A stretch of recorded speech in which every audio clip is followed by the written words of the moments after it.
Okay बच्चों, आवाज साफ आ रही है आपको? अब हम पढ़ेंगे work done by spring force. क्या पढ़ेंगे? Work done by spring force. देखो मेरी बात सुनो, ये नेचुरल लेंथ में है यहाँ पे स्प्रिंग। ये तेरा ये लेंथ क्या है? Natural length of spring. Natural length of spring, ठीक है, ए पोजीशन पे। उसके बाद क्या किया बेटा?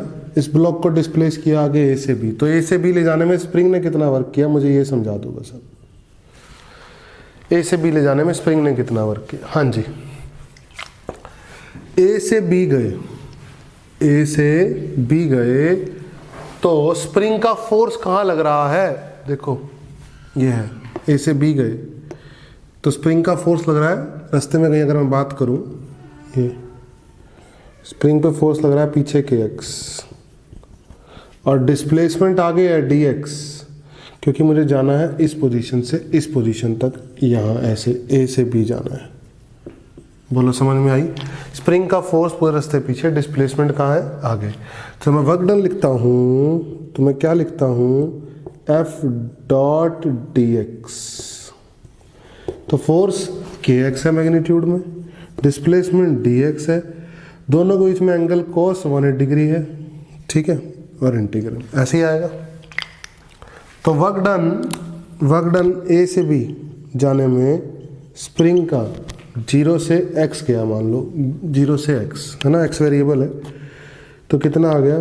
माइनस के आ गया बाहर, x डी एक्स का इंटीग्रेशन हो गया x स्क्वायर बाय 2। तो वर्क डन बाय स्प्रिंग कितना आ गया ए से बी जाने में?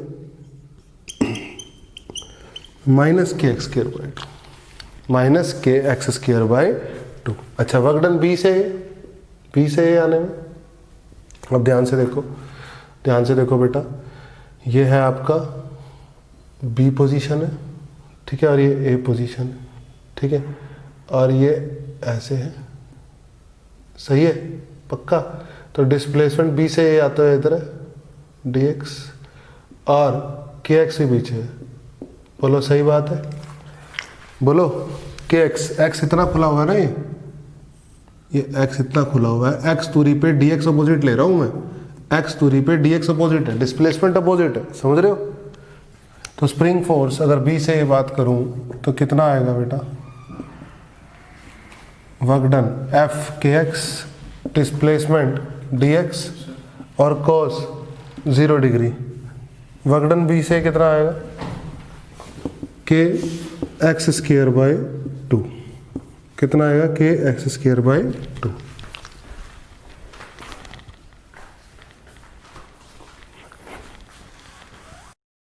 ओके, अब करेंगे बेटा हम वर्क डन ए से बी पढ़ लिया, बी से ए पढ़ लिया, पढ़ो ए से सी। जब ए से सी जा रहा है, ठीक है ना, जब ए से सी जा रहा है बेटा, इधर देखो, तो के एक्स इधर है, फोर्स किधर लग रहा है? के एक्स का, देखो ये है ए पोजीशन, ये है सी पोजीशन, और ये एक्स डिस्प्लेस हुआ, एक्स दूरी पे डी एक्स उधर है, लेकिन एक्स दूरी पे डी एक्स उधर है, लेकिन स्प्रिंग फोर्स उधर है के एक्स। देखो कैसे, जब इधर दबेगा ये तो एक्स दूरी पे डी एक्स इधर लेके जा रहे हो आप, लेकिन स्प्रिंग फोर्स तो धक्का मारेगा ना उधर, समझे? तो वर्क डन क्या आएगा ऐसे सी जाने में? ऐसे सी जाने में वर्क डन आएगा स्प्रिंग का के एक्स टी एक्स और कोस 180 डिग्री, और कहाँ से कहाँ तक? 0 से x। तो कितना आएगा वर्क डन ए से सी जाने में? माइनस के एक्स स्क्वायर बाय 2। कितना आएगा? माइनस के एक्स स्क्वायर बाय 2 आएगा। समझे आई बात? और सी से ए आने में देखो, ये है सी, ये है ए, ये है ब्लॉक, ठीक है। तो अब एक्स दूरी पे डी एक्स इधर है, डिस्प्लेसमेंट इधर है, समझ भाई, और स्प्रिंग फोर्स भी तो इधर है के एक्स। तो वर्क डन क्या आएगा सी से ए जाने में? देखो यहाँ से यहाँ जाने में कितना आएगा? के एक्स डी एक्स, के एक्स डी एक्स, के एक्स और डी एक्स में एंगल 0 डिग्री का, ठीक है ना, के एक्स और डी एक्स में एंगल 0 डिग्री का। आप एक तरीका और भी समझ सकते हो, देखो के एक्स और डी एक्स में एंगल 0 डिग्री का है, बिल्कुल सही बात है, लेकिन हमारी जो लिमिट आएंगी वो कहाँ से कहाँ आ रही है बेटा? एक्स की वैल्यू यहाँ पर, जब ए से सी पहुंचा था तो सारा का सारा एक्स था, और वह एक्स खत्म होता होता कहाँ जा रहा है, एक्स से 0 जा रहे हो। लेकिन ये dx अपने आप में डिक्रीजिंग है तो उसकी वजह से नेगेटिव आएगा। बेटा dx अपने आप में क्या है, डिक्रीजिंग, क्योंकि डिस्प्लेसमेंट इधर है। अरे बोलो, ये x कम हो रहा है या बढ़ रहा है? जब यहाँ से यहाँ आ रहे हो तो x कम हो रहा है कि बढ़ रहा है? x कम हो रहा है, x कम हो रहा है तो dx नेगेटिव है।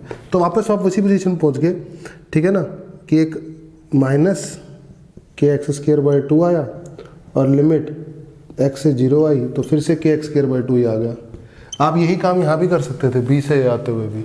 देखो जैसे आपका यहाँ पे मैं बोल रहा हूँ आपको, मैं x से dx, b से a आ रहे हो, आप कहाँ से कहाँ आ रहे हो, b से a आ रहे हो, तो आप x से 0 आ रहे हो, समझे, x से 0 आ रहे हो, लेकिन आपका x डिक्रीज है, b से a जा रहे हो। तो जब a से b गए थे तो x मैक्सिमम था, फिर x कम हो रहा है, कम हो रहा है, कम हो रहा है, कम होता होता 0 हो रहा है, x से 0, x डिक्रीजिंग होने की वजह से dx नेगेटिव है, x डिक्रीजिंग होने की वजह से dx क्या है, चेंज इन x नेगेटिव है। तो फिर से वही चीज़ आएगी, आप सॉल्व भी कर लोगे, चाहे एक माइनस आएगा kx²/2, फिर अपर लिमिट में 0, लोअर लिमिट में माइनस, फिर माइनस माइनस दोबारा प्लस हो जाएगा, उससे कोई फर्क नहीं पड़ा, समझ भाई। तो आप इसको देसी तरीके से ऐसे समझ सकते हो कि जब यहाँ से यहाँ जाते हैं हम, जब यहाँ से यहाँ जाते हैं तो फोर्स किधर है, पीछे, डिस्प्लेसमेंट आगे तो अपोजिट हो गया तो माइनस kx²/2।